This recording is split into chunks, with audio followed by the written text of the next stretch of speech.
Students for holistic development of humanity programme के तहत मैं Aditya Prakash Jalan teachers training college से हरीश कुमार पांडे आप सभी का हार्दिक स्वागत करता हूं इस YouTube की कक्षा में। बीएड प्रथम वर्ष के विद्यार्थियों के course 3 learning and teaching paper के अंतर्गत हम लोग लर्निंग के अंतर्गत जितने भी लर्निंग के थ्योरीज हैं, अधिगम के जो सिद्धांत हैं, उन सिद्धांतों पर हम लोग परिचर्चा स्थापित कर रहे हैं, कुछ किए हैं। उसी क्रम में यह वीडियो थॉर्नडाइक के लर्निंग थ्योरीज में कौन कौन सी अवस्थाएं हैं और इसका शिक्षा में क्या उपयोग है, हम इसको कैसे उपयोग कर सकते हैं, इत्यादि बातों को हम लोग इस वीडियो में हम लोग सुनेंगे। चूंकि शिक्षा द्विपक्षीय प्रक्रिया है, शिक्षक और विद्यार्थी का होना आवश्यक है, लेकिन इस वैश्विक महामारी में उस प्रकार का वातावरण, उस प्रकार का लर्निंग वातावरण, लर्निंग एनवायरनमेंट क्रिएट नहीं हो पा रहा है और समय को किस प्रकार से इस महामारी में भी उपयोग में लाया जाए,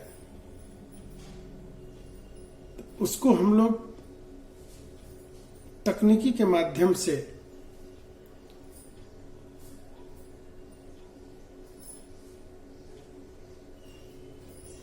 लर्निंग एनवायरनमेंट क्रिएट करने का हम लोग एक प्रयास कर रहे हैं। भले ही इंटरेक्शन नहीं हो रहा है, भले ही शिक्षक और छात्र की आपस में डायलॉग्स स्थापित नहीं हो रहे हैं, तथापि यह वीडियो विद्यार्थियों के सीखने में, थॉर्नडाइक के नियम को जानने में और शिक्षा में जो स्टडी महत्वपूर्ण भी है, जो अभ्यास महत्वपूर्ण है, वही अभ्यास को हम लोग निरंतर बनाए रखेंगे। इसके लिए यह YouTube की कक्षा का यह वीडियो आप लोगों तक लिंक के माध्यम से मिलेगा। आप लोग इससे लाभान्वित हो सकते हैं। थॉर्नडाइक महोदय ने जो अधिगम के जो सिद्धांत दिए हैं, वो सिद्धांत शिक्षा जगत में बहुत महत्वपूर्ण स्थान रखता है और थॉर्नडाइक के सिद्धांत शिक्षा जगत में इसकी बहुत मान्यता भी है। थॉर्नडाइक ने सीखने के जो भी 2 सिद्धांत दिए, एक प्राइमरी और एक सेकेंडरी, और प्राइमरी सिद्धांत के अंतर्गत, प्राइमरी लॉज के अंतर्गत जो 3 बातें उन्होंने कही कि law of readiness, law of effect और लॉ ऑफ एक्सरसाइज, अर्थात तत्परता का नियम, प्रभाव का नियम और अभ्यास का नियम। तो ये प्राइमरी तीनों नियम सभी कालों में यह सार्वभौम रहेगा। लर्नर यदि एक्टिव मोड में नहीं होगा तो इंस्ट्रक्टर उसको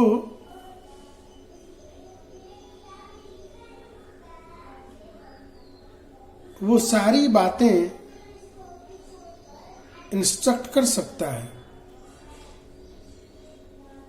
लेकिन उसके व्यवहार में परिवर्तन एक्टिव होकर ही किया जा सकता है, पैसिव होकर नहीं। इस बात को हम लोग जानते हैं।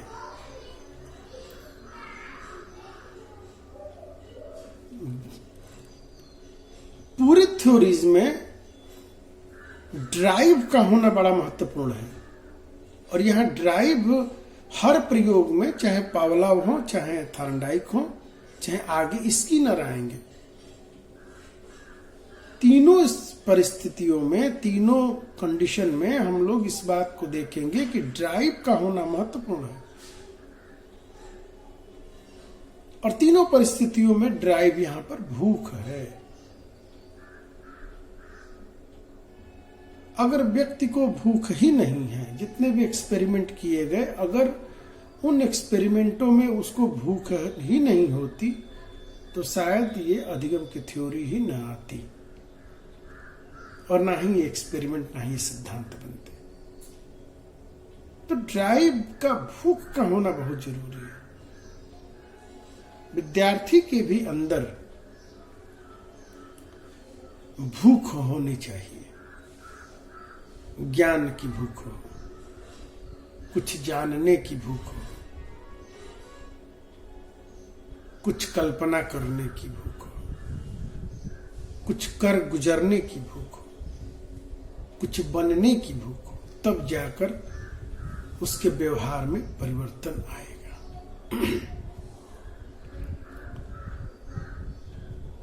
एकलव्य की कहानी, एकलव्य की कथा यह बताती है, गुरु केवल प्रतीकात्मक थे। वहां पे गुरु और शिष्य के बीच कोई बॉन्ड नहीं बना था, लेकिन शिष्य के अंदर इतनी तत्परता थी, और उस तत्परता को उसने अभ्यास से जोड़ दिया। तत्परता और अभ्यास, तत्परता और अभ्यास, इन दोनों से उसको जो सकारात्मक क्रिया होती थी उसको सेव करता जाता था, और जो क्रिया उसको असफलता देती थी उसको डिलीट करता जाता था। तो वो प्रभाव हो गया। तो तीनों नियम का परिणाम क्या हुआ कि वो इतना कुशल धनुर्धर बना, वो उतना कुशल विद्यार्थी बना कि वो धनुर्विद्या में अन्य विद्यार्थियों की तुलना में वो बहुत आगे निकल गया। यह लॉ ऑफ इफेक्ट, रेडीनेस और एक्सरसाइज का प्रभाव है।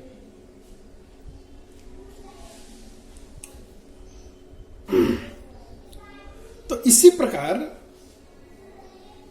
वुडवर्थ महोदय ने, बहुत बड़े साइकोलॉजिस्ट हैं, वुडवर्थ महोदय ने अपनी जो किताब उन्होंने लिखी, अपनी जो उस किताब में उन्होंने, उस किताब का नाम था साइकोलॉजी। साइकोलॉजी में उन्होंने प्रयास और त्रुटि के जो अधिगम विधि के जो सोपान जो बने, उन्होंने इस प्रकार से उसकी व्याख्या की कि किसी लक्ष्य तक पहुंचने के लिए तत्परता का होना आवश्यक है। हमें ट्रेन पकड़नी है और हम उसके लिए तत्पर ही नहीं है, तो हम यात्रा कहां से कर पाएंगे, लक्ष्य तक कहां से पहुंच पाएंगे। तो वुडवर्थ महोदय कह रहे हैं कि किसी लक्ष्य तक पहुंचने के लिए तत्पर होना जरूरी है।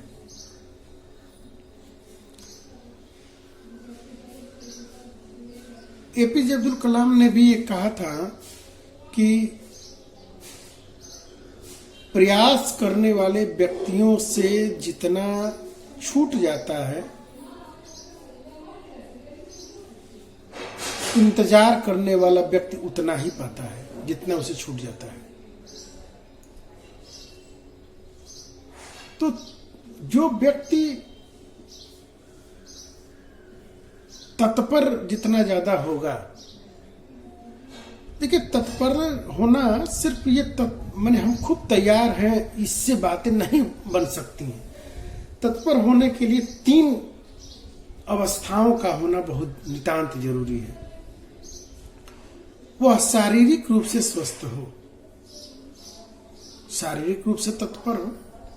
तो शारीरिक रूप से तत्पर तभी रहा जा सकता है जब वो शारीरिक रूप से स्वस्थ हो। यदि हमें किसी भी प्रकार की बाधा है, रात को नींद ठीक से नहीं आई, किसी प्रकार की पारिवारिक समस्या है, या आज मन नहीं लग रहा है, तो ये प्रवचन देने से तत्परता नहीं आएगी। मतलब कि जो पहले जो व्याधि है, जो शारीरिक कष्ट है, जो शारीरिक पीड़ा है, उसको पहले मिटाना पड़ेगा। ठीक से निद्रा नहीं हुई है तो पहले ठीक से 4-5 घंटे, 6 घंटे, 8 घंटे सोना पड़ेगा। भूख लगी है तो पहले खाना पड़ेगा। किसी प्रकार की तकलीफ है तो उसका इलाज करना पड़ेगा, तब जाके हम शारीरिक रूप से तत्पर हो सकते हैं। मन बहुत भारी है तो उसके लिए 1-2 दिन का व्रत करना पड़ेगा, हल्का भोजन लेना पड़ेगा, जल की मात्रा बढ़ानी पड़ेगी। मतलब कि पहले शारीरिक रूप से हम स्वस्थ हों, जिससे कि हमारे अंदर आलस्य, निद्रा, इस प्रकार के जो बैरियर्स हैं सीखने के में, वो उत्पन्न न हो। थांडाइक महोदय ने भी कहा है कि आलस्य, निद्रा या इस प्रकार की किसी भी बातों का होना हमारी अधिगम प्रक्रिया को प्रभावित करती है। मानसिक रूप से भी तैयार होना। पढ़ने बैठे हुए हैं और मन कहीं और है, काम कहीं और कर रहे हैं, मन कहीं और है, उस परिस्थिति में भी सीखने की प्रक्रिया सफल नहीं हो सकती है। मन में कुछ और बात है, रुचि कहीं और है, रुझान कहीं और है, इंटरेस्ट किसी दूसरे सब्जेक्ट में है, या मन कहीं और भटक रहा है, तो भी पढ़ी गई बातें याद नहीं होंगी, नहीं सीखी, सुनी जा रही है केवल, आत्मसात नहीं होगा। तो थांडाइक के जो नियम का ये वुडवर्थ महोदय जो अपनी शब्दों में, अपनी साइकोलॉजी बुक में जो इसका स्टडी करके जो उनका स्टेप्स बता रहे हैं कि सीखने के लिए किन किन स्टेप्स का होना जरूरी है, उसमें कह रहे हैं कि व्यक्ति का, लर्नर को फर्स्ट ऑफ ऑल क्या होना चाहिए, उसको रेडी होना चाहिए।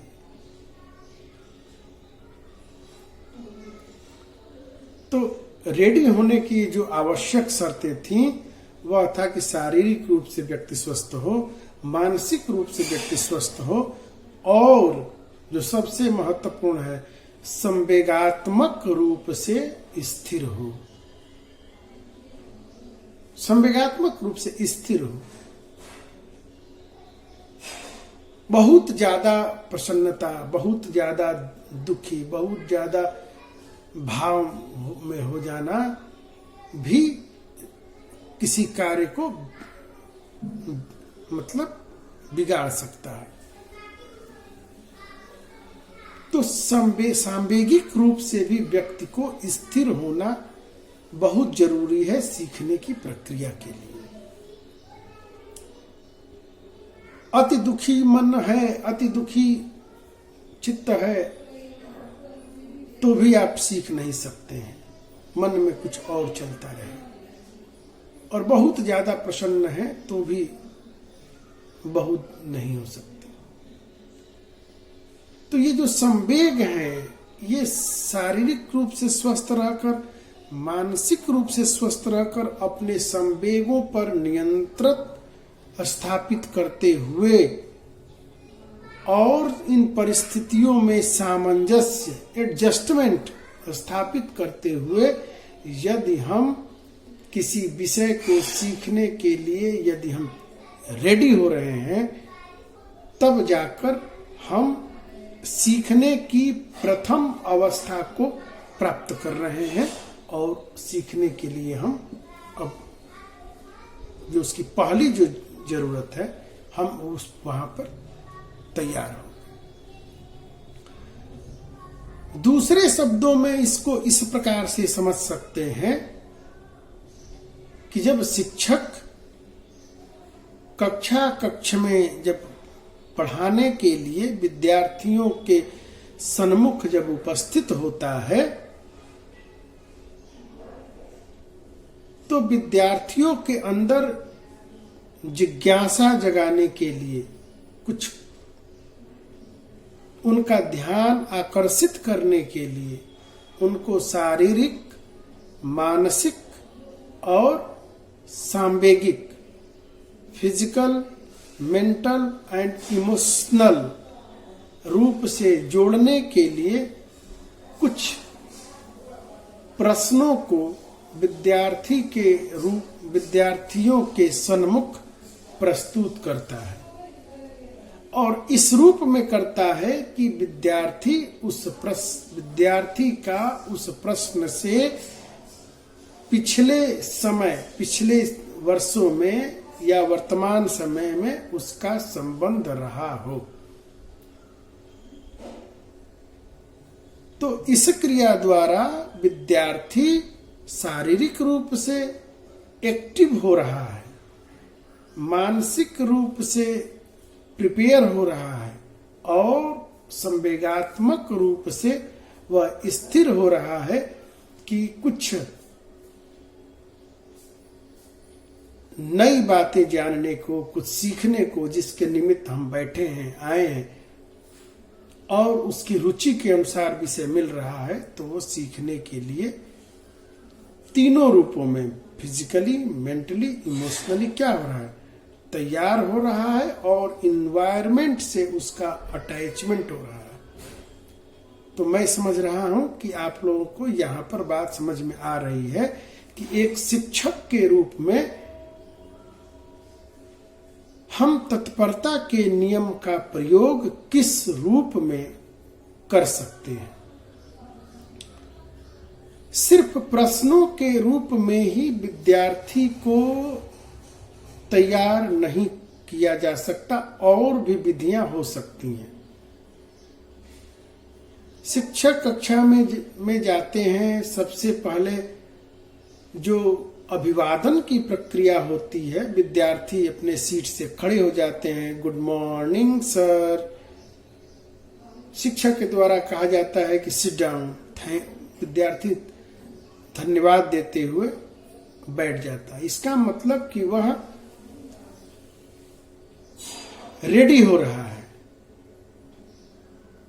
जो परिस्थितियां, जो लर्निंग की, अधिगम की जो परिस्थितियां अब निर्मित होने वाली है, उन परिस्थितियों में वह इंटर करने वाला है और शारीरिक रूप से, मानसिक रूप से और संवेगात्मक रूप से रेडी भी हो रहा है और स्थिर भी हो रहा है। इससे पहले बात हो रही थी, शोरगुल हो रहा था, आपस में बच्चे बात कर रहे थे, चिकोटी काट रहे थे, एंजॉय कर रहे थे, तुरंत अपने इमोशंस को स्थिर किए। खड़े होना और बैठना, यह हमारा शारीरिक रूप से एक्टिव हुआ, और शिक्षक को अभिवादन करना और उस अभिवादन के रिप्लाई में सिट डाउन शिक्षक का बोलना, विद्यार्थी का बैठना, पुनः धन्यवाद देना, थैंक यू बोलना, रिस्पॉन्स करना, यह उसके मानसिक रूप से रेडी होने का प्रतीक है। अब इतना होने के बाद शिक्षक विद्यार्थियों के बीच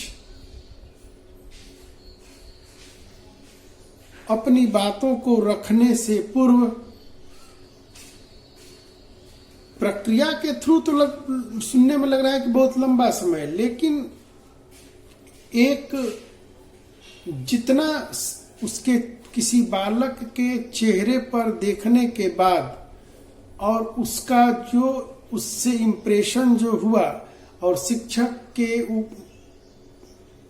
ऊपर जो उसका इमेज बना, वो तुरंत उसका एनालिसिस कर लेता है कि अभी विद्यार्थी से किस प्रकार संवाद स्थापित करना है, अर्थात विद्यार्थी रेडी है कि नहीं।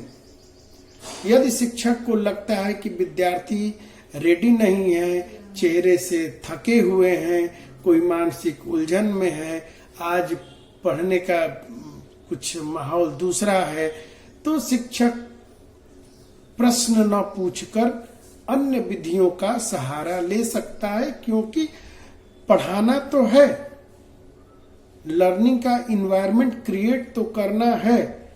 तो क्या करता है, विद्यार्थियों को शारीरिक रूप से तैयार करने के लिए, मानसिक रूप से तैयार करने के लिए और संवेगात्मक रूप से स्थिर करने के लिए वह विद्यार्थियों को कुछ स्टोरी सुनाता है।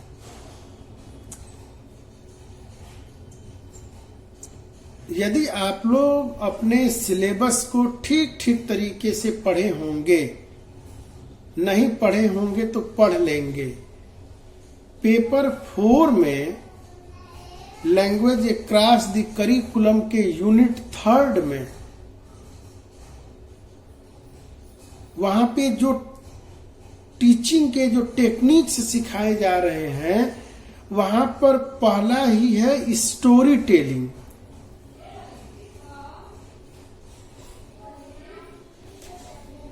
कथा विधि, कहानी विधि, प्रवचन विधि, स्टोरी टेलिंग मेथड, जो भी बात कही जाए सब एक ही बात है। इससे इसका सिर्फ एक ही तात्पर्य है कि विद्यार्थी को लर्निंग इन्वायरमेंट में इंटर कराने के लिए उसको शारीरिक रूप से, उसको मानसिक रूप से और उसको सांवेगिक रूप से स्थिर करते हुए उसको प्रवेश कराना। चूंकि स्टोरी टेलिंग मेथड बहुत ही सभी विधियों में सर्वाधिक प्रभावशाली विधि है। उदाहरण के लिए यह कल्पना करना बहुत मुश्किल हो जाएगा, या यह कल्पनातीत बात होगी कि जो हमारे भारतीय ज्ञान परंपरा के जो विश्व द्वारा प्रमाणित है कि प्रथम ज्ञान के लिखित स्रोत वेद हैं और वेदों को श्रुतियां कहा गया है, और कहीं भी इसको लिखित रूप में नहीं सिखाया गया, अब की बात नहीं। और एक पीढ़ी से दूसरी पीढ़ी तक 5000 वर्षों तक जो स्थानांतरित होती रही, वह सिर्फ और सिर्फ एक ही विधि थी, स्टोरी टेलिंग मेथड। हम उस कथाओं, उसमें जो भी ज्ञान के जो भंडार थे, वो एक पीढ़ी से दूसरी पीढ़ी तक हम केवल स्टोरी सुनाकर हम हस्तांतरित करते चले गए। उसी को कुछ लोग आज की परंपराओं में लोग बोला गया कि रटंत, वो रटंत नहीं है। अगर रटंत बातें, अगर पूरी वैज्ञानिक रूप से विचार कीजिए, अगर रटंत बातें आज अगर वो याद हमेशा के लिए हो जाती, तो आज 1000 विद्यार्थियों पे आप एक शोध कर लीजिए, ज्यादा नहीं, 1 वर्ष पूर्व की उसकी जो भी उसके बोर्ड की परीक्षाएं हुई हैं, 1 वर्ष बाद उससे उस बोर्ड की परीक्षाओं का प्रश्न पत्र दे दीजिए और कहिए इसको हल करने के लिए, या उससे प्रश्न पूछ डालिए तो बोले यार छोड़े हुए तो 1 साल हो गए, जबकि उसके मार्क्स तो 100 में 99 आए हैं। तो इसका मतलब कि रटंत विद्या स्थायी ज्ञान नहीं है। तो वो ज्ञान रटंत नहीं था, एक ऐसी मेथड थी जो इतनी प्रभावशाली थी कि उसके अंदर उसके इंटरेस्ट पैदा कर देती थी, उसको इतना जिज्ञासु बना देती थी और उसको शारीरिक और मानसिक और संवेगात्मक रूप से इतना बालक पहले प्रिपेयर हो जाता था कि सुनी गई बातें उसको चिरकाल तक उसके स्मृति में याद रहती थी। तो जो स्टोरी टेलिंग मेथड है, तो जो हम कक्षा में विद्यार्थियों के थारंडाइक के जो पहला नियम हम लोग रेडीनेस पे ही अभी अटके हुए हैं, वुडवर्थ की व्याख्या कर रहा हूं मैं। वुडवर्थ ने साइकोलॉजी अपने बुक में थारंडाइक के थ्योरी का जो वहां पे व्याख्या किए हुए हैं, उसी व्याख्या को मैं यहाँ पे बता रहा हूं अपने एग्जाम्पल्स के द्वारा, जो मैंने जो अनुभूत किया उससे मैं बता रहा हूं। वुडवर्थ की साइकोलॉजी की जो बुक है, आप लोग डाउनलोड कर कीजिए गूगल पे और उसको पढ़िए, और फिर वहां पे मेरे एग्जाम्पल से मैं उसको तैयार करने का मैं प्रयास किया। रेडीनेस, प्रश्नों, विद्यार्थी के, जिसको हम लोग जेस्चर पोस्चर कहते हैं, कि विद्यार्थी की भाव भंगिमाओं को देखकर ऐसा लग रहा है कि विद्यार्थी पढ़ना नहीं चाहते हैं, आज सीखने के लिए रेडी, पढ़ने के लिए रेडी नहीं है। सीखने के लिए तो शब्द नया शब्द आया, पहले पढ़ना ही शब्द था। पहले का एक ही मतलब था कि भाई शिक्षक ही ज्ञान का क्या है, अक्षय पात्र है, वही सोर्स ऑफ नॉलेज कौन है, टीचर, वही आएगा और विद्यार्थी क्या है, खाली पात्र, अपना सारा ज्ञान खाली पात्र में भर देगा। यह पहले की, जब पहले समय में ये जो हाइपोथेसिस थी, ये पहले समय की परिकल्पना है। लेकिन अब इस पे रिसर्च हो करके और सभी वैज्ञानिक, मनोवैज्ञानिक, समाजशास्त्री, शिक्षा से जुड़े हुए सभी लोग इस बात को स्वीकार कर लिए कि विद्यार्थी कोई खाली पात्र नहीं है। तो विद्यार्थी भाई क्या है? तो विद्यार्थी शिक्षा के लिए नहीं बना है, शिक्षा विद्यार्थी के लिए बनी है। शिक्षा तो माध्यम है, विद्यार्थी के अंदर तो सारा ज्ञान समाहित है। तभी तो हम लोग कहते हैं कि ईश्वर सभी बालकों के अंदर कोई न कोई विशिष्ट ज्ञान देकर ही धरती पे भेजे हैं। ये अक्सर हम लोग इस बात को अपने बड़े बुजुर्गों द्वारा सुने हैं, इसका प्रयोग नहीं हुआ कि सबके अंदर एक गुण है। लेकिन कभी गुण निकालने का, अगर सचिन तेंदुलकर को आज डॉक्टर बनाया गया होता या डॉक्टर बनाने का प्रयास किया गया होता, तब तो वो तो चिकित्सा जगत के भगवान कहलाते ना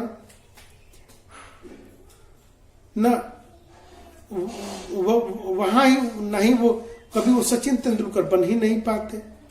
9वीं फेल व्यक्ति और क्रिकेट जगत के भगवान कहला, क्यों? क्योंकि उनके अंदर खेल के प्रति जो समझने की, उनके अंदर जो गुण था वो काफी ज्यादा था।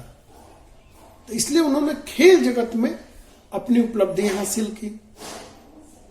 इसी तरह पूर्व काल में ये अवधारणा थी कि विद्यार्थी को पढ़ाया जाए, बालक को पढ़ाया जाए। इसीलिए पहले के गार्जियन बच्चों को बहुत ज्यादा मारते भी थे, और पहले के टीचर भी बच्चों को बहुत मारते थे, पटक पटक के। डंडे तब तक मारेंगे जब तक डंडे टूट नहीं जाते थे। सुप्रीम कोर्ट को इस पर स्वतः संज्ञान लेते हुए इस बात को स्वीकार करना पड़ा कि विद्यार्थी को डांटा या पीटा या किसी भी प्रकार से शारीरिक या मानसिक या संवेगात्मक रूप से उसको बाध्य नहीं किया जाएगा, टार्चर नहीं किया, मारा नहीं, प्रताड़ित नहीं किया जा सकता है, शारीरिक दंड नहीं दिया जा सकता है। इसीलिए जब से शिक्षा जगत में मनोविज्ञान विषय का जब इसमें आया, तो मनोविज्ञान के ज्ञान से जैसे जैसे मनोविज्ञान में एक्सपेरिमेंट होते गए और जैसे जैसे मनोविज्ञान में नई नई थ्योरीज आती गई, यह माना जाने लगा कि अगर एक विधि सिखाने में सफल नहीं हो रही है, आप दूसरी विधि का प्रयोग कीजिए। दूसरी विधि सिखाने में सफल नहीं है, तीसरी, चौथी, और इतनी तमाम आज शिक्षक के पास, इसलिए तो ट्रेनिंग कराई जा रही है।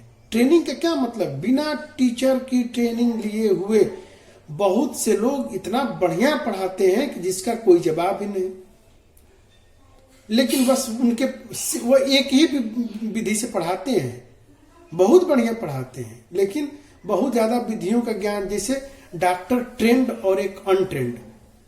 आज कोई केस बिगड़ जाए तो ट्रेंड और अनट्रेंड की भूमिका वहीं देखने को मिलती है। ठीक उसी प्रकार से टीचर इस बात को जानता है कि विद्यार्थी की पहले तो छुपी हुई उसकी जो अंदर योग्यता है, उसकी जो क्षमता है और उसकी आवश्यकता क्या है, इस बात का पता लगाकर ही टीचर उसको पढ़ाने के लिए तैयार करता है।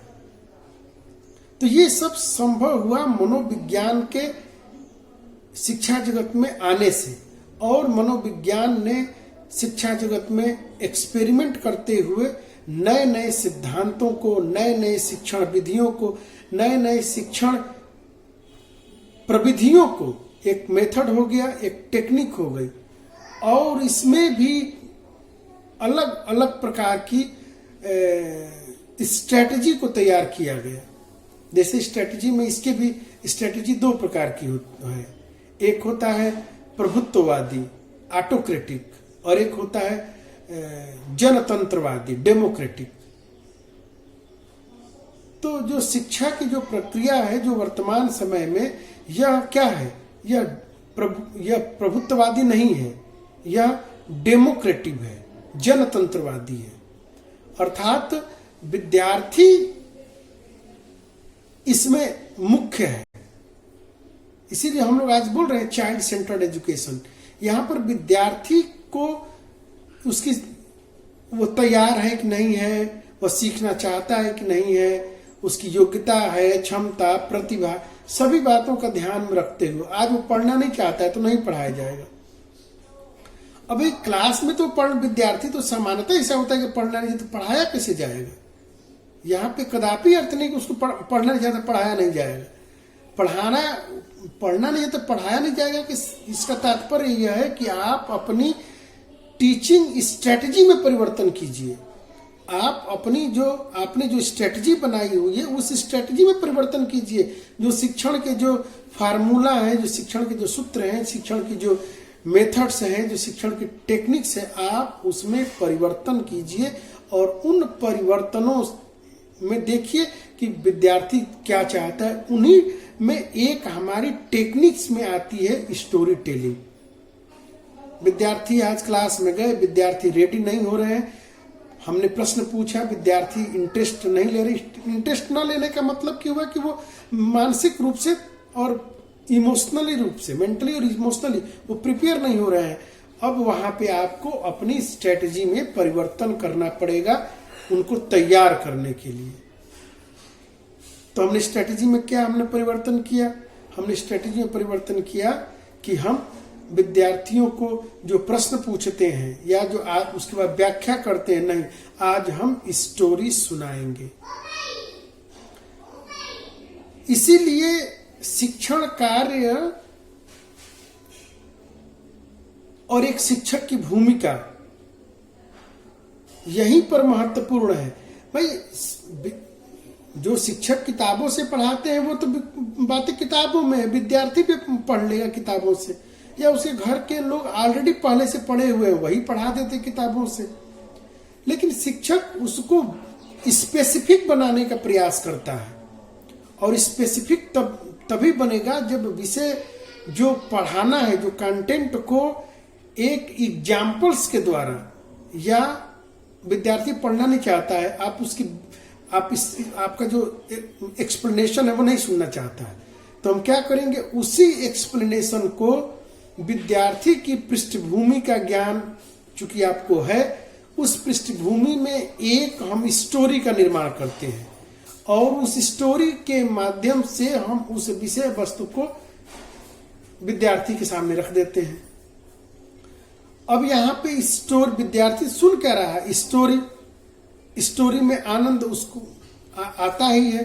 और चूंकि बालक बचपन से ही वो स्टोरी सुना हुआ है, दादा दादी के मुख से, नाना नानी के मुख से, अपने माँ बाप के मुख से, वो स्टोरी, बच्चे कथा सुनते हैं तभी खाना खाते हैं, कथा सुनते हैं तभी सोते हैं, तो उसको ऑलरेडी उसमें इंटरेस्ट है, ये सभी बच्चों में होता है।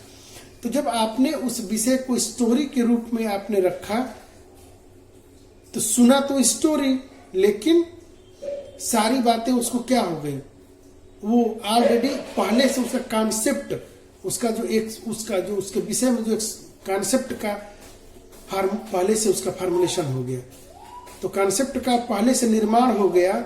और अगले दिन जब विद्यार्थी रेडी होगा और जैसे ही आप उसको पढ़ाएंगे तो विषय वस्तु क्या होगी, सरल होती जाएगी।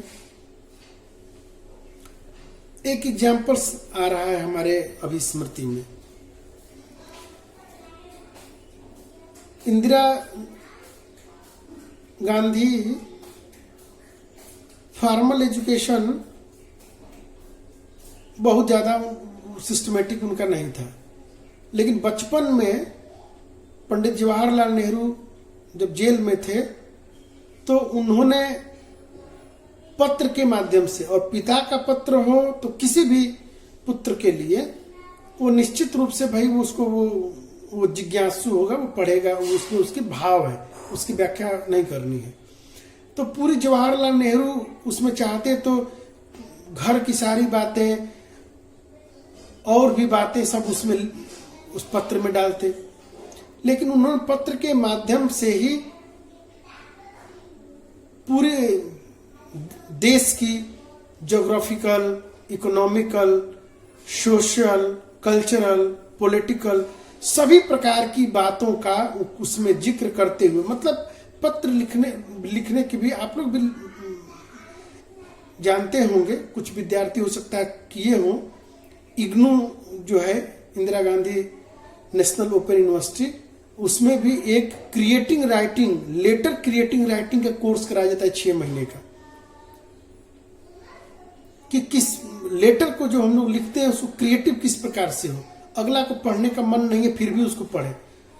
तो पंडित जवाहरलाल नेहरू के पास वो जरूर वो गुण रहा होगा, सारा पत्र के माध्यम से ही इंदिरा जी को पूरी देश की सभी जो geographical, social, cultural, spiritual, economical, political सभी रूपों में उनको ज्ञान वो दे दिए। आज भी हम लोग कहीं ना कहीं कोई आप लोग पढ़े होंगे कि पढ़ाई जाती है कि पिता के पत्र पुत्री के नाम। तो जो इस अपनी विद्यार्थियों को रेडी करना बहुत जरूरी है। आप लोग एक बात का और अनुभव किए होंगे, जो लोग धावक होते हैं, या आप लोग विद्यार्थियों में से जो लोग सेना की तैयारी किए होंगे कभी सैनिक भर्ती के लिए, तो दौड़ लगाने से पहले एक्सरसाइज कराई जाती है एक ही प्लेस पर जंप करने की। तब तक जंप कराई जाती है जब तक कि बॉडी हीट ना हो जाए। ये एक ही जगह पर जंप कराना, बॉडी को हीट करने का ये क्या मतलब है? हम उसको रेडी कर रहे हैं। यदि व्यक्ति रेडी नहीं है तो फिर वो उस विषय को ठीक तरीके से सीख नहीं सकता है। इसीलिए क्लास में जब शिक्षक एंट्री करता है तो सबसे पहले वह कुछ प्रश्नों के माध्यम से विद्यार्थियों को रेडी करता है, शारीरिक रूप से, मानसिक रूप से और सांवेगिक रूप से स्थिर करता है। लेकिन सबसे ज्यादा जरूरी है यहाँ पर मानसिक रूप से उसको तैयार करने की। तो थार्नडाइक का जो पहला नियम, प्राइमरी नियम में जो लॉ ऑफ रेडीनेस है, वो कितना महत्वपूर्ण है आप लोग इस बात को समझ सकते हैं। हम लोग कहीं जिस ओकेजन में जाना होता है तो क्या ऐसे ही चले जाते हैं, जिस रूप में है ऐसे उठा और चल दिए? रेडी होते हैं ना। क्यों रेडी होते हैं? जिस प्रकार का ओकेजन है हम उसी रूप में अपने को सजते और संवरते हैं, अपने को तैयार करते हैं, क्योंकि हम वो उसके बारे में हमको व्यवहारिक ज्ञान है कि इससे हमारा लुक अच्छा लगेगा, हमारा व्यक्तित्व अच्छा लगेगा, सामने वाले पे इंप्रेशन अच्छा जाएगा और हम सामने वाला भी हमारे प्रति आकर्षित रहेगा। ये सारी जो भी बातें होंगी तो हम लोग रेडी करते हैं। ऐसे ही शिक्षण अधिगम प्रक्रिया में कक्षा में जाने के बाद एक शिक्षक को सर्वप्रथम विद्यार्थियों को मानसिक रूप से तैयार करना चाहिए कि जिससे कि वह आपके द्वारा बताई जाने वाली बात को सीखने के लिए और उस प्रक्रिया में शामिल होने के लिए वह मानसिक रूप से क्या हो, मानसिक रूप से वह तैयार हो जाए। तो वुडवर्थ महोदय जो अपनी पुस्तक साइकोलॉजी में इसकी जो व्याख्या कर रहे हैं कि सीखने के लिए जो लर्नर है उसको रेडी होना बहुत जरूरी है। तो रेडी में जो 3 उसके आवश्यक तत्व हैं कि वह शारीरिक रूप से तैयार हो, वह मानसिक रूप से तैयार हो और वह संवेगात्मक रूप से स्थिर हो, तभी वह सीखने की प्रक्रिया में क्या हो सकता है, शामिल हो सकता है। तो वुडवर्थ महोदय साइकोलॉजी में थार्नडाइक के नियम की जो एलाबोरेट कर रहे हैं, वहां पे दूसरा उन्होंने जो इसके सोपान दिए, तो दूसरे सोपान में कह रहे हैं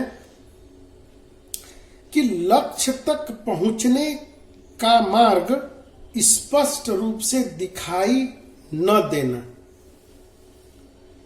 अब ये बात समझ में नहीं आ रही है कि भाई जब तक हमें लक्ष्य स्पष्ट रूप से दिखाई नहीं देगा तो फिर कोई भी व्यक्ति कोई उस कार्य को करेगा ही नहीं। लेकिन यहां पे वुडवर्थ महोदय इस कह रहे हैं कि भाई सीखने की प्रक्रिया में लक्ष्य जो है, लक्ष्य है लेकिन जो लक्ष्य दिखाई दे रहा है, लेकिन लक्ष्य को जो पाने का जो मार्ग है वो अस्पष्ट होना चाहिए या अस्पष्ट है। देखिए यहां पे इस बात को हम लोग इस प्रकार से समझ सकते हैं कि जब कोई व्यक्ति,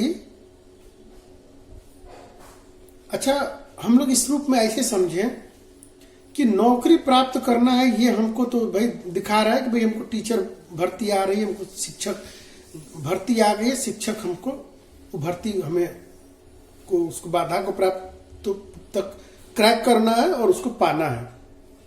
लक्ष्य दिख गया कि हमें बीएड हम किए हुए हैं, सीटेट कर लिए और हमको लक्ष्य दिख रहा है, नियुक्ति आ गई है, क्रैक करना है, टीचर बन जाना है।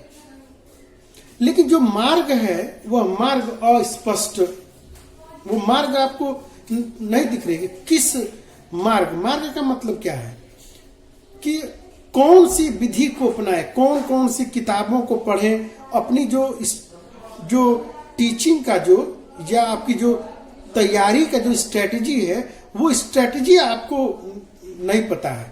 आप अपनी तमाम प्रकार की स्ट्रेटजी बनाते हैं, एक किताबों को लगा कि नहीं इतना पर्याप्त नहीं है, दूसरी किताब लाए, तीसरी किताब लाए, चौथी किताब लाए, कई व्यक्तियों से संपर्क कर रहे हैं। पूरी की पूरी स्टडी करने के बाद आपको लगता है कि नहीं ये किताब अच्छी नहीं है, आप उस किताब को किनारे करते हैं। जिस व्यक्ति से पूछे उसको लगा कि नहीं इस व्यक्ति के द्वारा जो मोटिवेशन मिल रहा है या जो मार्ग मिल रहा है वो सही नहीं है, और जहां से आपको सकारात्मक जो मार्ग स्पष्ट आपको लग रहा है कि सहायता कर सकता है उन किताबों को, उन व्यक्तियों को, उन सामग्रियों को आप क्या करते हैं, आप अपने अध्ययन में शामिल करते जाते हैं। तो ये थॉर्नडाइक महोदय का जो, इसीलिए इस सिद्धांत को कहा गया ट्रायल एंड एरर, कि कोई भी लक्ष्य ऐसा नहीं है कि आप एक बार में यात्रा करें और आप पहुंच जाएं। ऐसा न कभी हुआ है, ना कभी होगा। किसी भी चीज को पाने के लिए कई बार असफलताएं देखने का सामना करना पड़ता है। तो उन सारी असफलताओं में को हम क्या करते जाते हैं, उसको हम छोड़ते जाते हैं, और उस सफलता के मार्ग में जो सकारात्मक जो पथ होता है, जो सकारात्मक रास्ता होता है, सकारात्मक विषय होता है, सकारात्मक कंटेंट होता है, हम उसको क्या करते हैं, अपनी स्ट्रेटजी में शामिल करते जाते हैं, और उन बातों को हम, जो हमें नकारात्मक या उससे हमको रिवार्ड नहीं मिल रहा है, उसको क्या करते हैं, उसको हम बाहर निकालते जाते हैं। कई किताबों का संकलन हम लोग करते हैं, फिर बाद में पूछते नहीं ये किताब नहीं, ये किताब आप लोग पूछते हैं सर ये किताब, हम लोग वो किताब है लेकिन वो किताब उतनी अच्छी नहीं है। तो इसीलिए यहाँ पर कि भाई लक्ष्य तो स्पष्ट है लेकिन मार्ग स्पष्ट नहीं है। और जितना ज्यादा व्यक्ति क्या करता है, किसी चीज को ट्राई करता है, पाने के लिए जो ट्राई करता है, प्रयास करता है, उस व्यक्ति के उतने ज्यादा अनुभव एकत्रित होते जाते हैं, वो उतना ज्यादा उसकी ज्ञान में वृद्धि होती है, उसके अनुभव में वृद्धि होती है। और ये जो ज्ञान में, जो अनुभव में वृद्धि होता है, तो वही व्यक्ति क्या होता, नहीं कहते हैं कि बहुत व्यक्ति बहुत जानकार हैं, बहुत विद्वान है, बहुत समझदार है। क्यों? क्योंकि उनके पास क्या है, अनुभव युक्त ज्ञान है, केवल पुस्तकीय ज्ञान नहीं है, अनुभव युक्त ज्ञान है। क्यों? क्योंकि उन्होंने किसी भी लक्ष्य को प्राप्त करने के लिए उन्होंने बहुत बार प्रयास किया हुआ है। इतिहास में आपने बहुत से ऐसे दृष्टांतों को पढ़े होंगे। हरिवंश राय बच्चन की वो स्टोरी भी आप लोगों पढ़े होंगे, वो भी स्टोरी यहाँ पे, कि चींटी हर बार दाना लेकर चढ़ती है, उसकी कोशिश हर बार बेकार नहीं होती, और कोशिश करने वालों की कभी हार नहीं होती। तो यहाँ पे भी ट्रायल एंड एरर अगर हम जोड़ना चाहें तो जितना पूर्व का जो हमारे पास ज्ञान है, वो देखिए कहीं ना कहीं इन्हीं सिद्धांतों पर ये बने हुए हैं, उसी से प्रेरित होकर बने हुए हैं, या कहीं ना कहीं उससे इसका बॉन्ड बन रहा है। तो वुडवर्थ महोदय अपनी जो साइकोलॉजी जो किताब है उसमें इस बात को बता रहे हैं कि पहला बताया कि किसी लक्ष्य तक पहुंचने के लिए तत्परता, मतलब सीखने वाला तत्पर हो, सीखने वाला आलसी हो, सीखने वाला थका हारा मादा रुचि से विमुख हो, तो बिना मतलब कोई कहने की बात नहीं है। कल सर से हमारी बात हो रही थी, तो उसमें सर के पिताजी एक स्टोरी सुनाए, हम लोग पढ़े हैं, इंग्लिश का वो चैप्टर है, तो वो बात हमारे स्मृति में आ गई, और वहां पे वो है कि एक मतलब कि कभी कभी क्या होता है कि ज्ञान किस जब तक अगला तैयार नहीं है, उपयुक्त पर्सन नहीं है, तो उसको भी ज्ञान नहीं देना चाहिए। नहीं तो ज्ञान हर बार ज्ञान अच्छा ही नहीं है, और हर बार ज्ञान से भला नहीं होता है। इस दुनिया में ज्ञान से जितना बड़ा नुकसान हो सकता है या नुकसान हुआ है, उससे बड़ा और किसी भी विषय से नहीं हुआ है। वो बंदर, एक गौरैया थी और एक बंदर था, बहुत तेज बारिश हो रही थी। गौरैया अपने घोंसले में, पेड़ पर घोंसला बनाई थी और उसमें छुपी बैठी थी। उसी पेड़ पर एक बंदर था। तो गौरैया बोली कि तुम भी अपने अगर समय का उपयोग किए होते, ये जो गर्मी वाला समय जो आज उपयोग किए होते, तुम भी अपने लिए घर बना लिए होते, तो इस तरह तुम नहीं न भीगते। अब बंदर को ये बात चिढ़ हो गई, बोला कि अच्छा तुम ज्ञान दे रही हो। उसका घोंसला को क्या किया, घोंसला को तोड़ पकड़ के तोड़ के फेंक दिया। तो कभी कभी अगर अगला सुनने के लिए तैयार नहीं है, अगला उस ज्ञान का कद्र करने के लिए तैयार नहीं है, और उसको अगर आप अपना प्रवचन दे रहे हैं, तो वो प्रवचन हो सकता है कि वो आपको रिएक्शन कर जाए।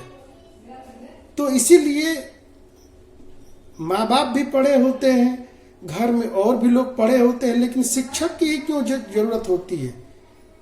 बीमारियां होती हैं तो वो दवाएं तो घर पे भी हम कर सकते हैं, मेडिकल स्टोर पे दवाइयां ला दें, पूछ के दे सकते हैं। डॉक्टर के ही पास क्यों जाते हैं? क्योंकि शिक्षक को, डॉक्टर को इस बात का ज्ञान होता है कि हमें कौन सा डोज किसको कितना और कब देना है, और उसकी प्रकृति के हिसाब से देना है। नहीं तो ये क्या होगा, यही दवा किसी के जीवन देती है और यही दवा किसी की जीवन ले लेती है। ठीक उसी प्रकार से ये ज्ञान है। और एक आप ये कोई मैं ये बातें स्टोरी नहीं सुनाया, बोर्ड की, यूपी बोर्ड की, आपके भी बोर्ड में होगा, जो लोग जिस बोर्ड से संबंधित व्यक्ति सुनेंगे, तो इंग्लिश चैप्टर में ये एक स्टोरी है, इसी प्रकार की है। स्क्वेरल गिलहरी वाली कोई स्टोरी है। वहां भी सेम वो स्टोरी है कि वहां भी वही बरसात का मौसम है, वो अपने वो क्या कर रही है कि जो वो जानते हैं कि यहाँ पे 6 महीना बर्फबारी होगी और 6 महीने घर से व्यक्ति बाहर नहीं निकल सकता है। हाँ sorry, the ant and the gross hopper, उस चैप्टर का नाम है, आप लोग उसको भी पढ़िए तो और ज्यादा थर्डाई की थ्योरी क्लियर होगी। और वाटसन ने, वुडवर्थ ने जो इसका व्याख्या किया है अपनी साइकोलॉजी पुस्तक में, और क्लियर होगा। The ant and the gross hopper, वो जो टिड्डा है वो पूरी मौज मस्ती में मस्त है, और जब बर्फबारी होती तो फिर उसके बाद आता है और कहता है कि मुझे भूख लगी, मुझे कुछ दो। और बार बार सीख देती है कि रे तुम भी कुछ इकट्ठा कर लो, तुम भी कुछ पैसा रख लो, दुर्दिन में यही पैसा दुर्दिन में काम आएगा।